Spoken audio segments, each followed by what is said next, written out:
দার্জিলিংয়ে টাইগার হিলে সূর্যোদয় দেখা, হেরিটেজ টয় ট্রেনে রাইড সহ দর্শনীয় স্থানে যাওয়া, মলে লোকজনের দেখা এবং কাঞ্চনজঙ্ঘার তুষার চূড়ার দিকে তাকিয়ে থাকা, এগুলো তো দার্জিলিংয়ে লিস্টে থাকেই প্রত্যেক বাঙালির।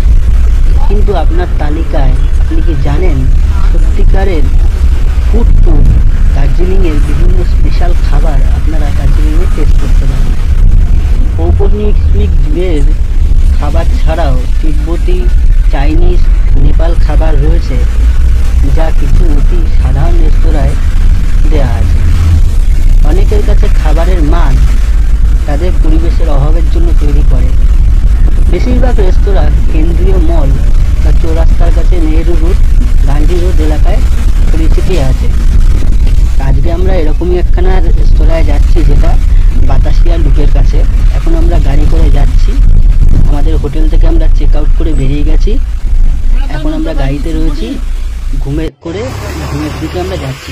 সুন্দর ঝর্ণা, এই যে এখানটা আমরা দাঁড়িয়ে আছি এখন ক্যাফেটার সামনে। ক্যাফেটার নাম হচ্ছে নরগুমা রেস্টুরেন্ট। এদিক থেকে গাড়িটা আসছে, বাইকগুলো সামনে রাখা আছে। সুন্দর সুন্দর ওয়েদার, বৃষ্টি পড়ছে, কুয়াশার সাথে আমাদের খাবার চলে এসছে। চাউমিন কি স্পাইসি লাগছে, নিয়ে আমি দাঁড়িয়ে আছি। কুয়াশা, চারপাশে কুয়াশা পুরো ভরে গেছে। এটা হচ্ছে ক্যাফে বাইরে দিকটা,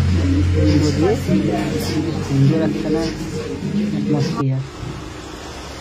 বাতাসিয়া লুপে আমার ওয়াইফ দাঁড়িয়ে আছে ফুল হাতে নিয়ে। ফুল খুবই ভালো লাগে, তোমরাও আসতে পারো এখানে।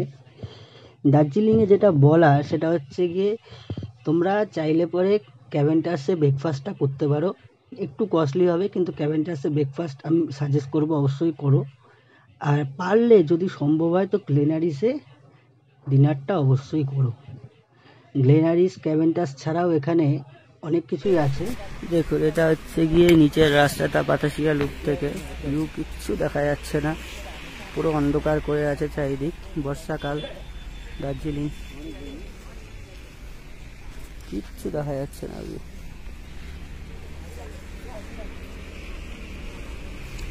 এদিকটা আই লাভ দার্জিলিং লেখা আছে, ভিউ দেখা যায়, কিন্তু এখানে বৃষ্টিতে ঢাকা, কুয়াশা পুরো কিছু দেখা যাচ্ছে না। কিন্তু বেশ ভালোই লাগছে ঘুরতে।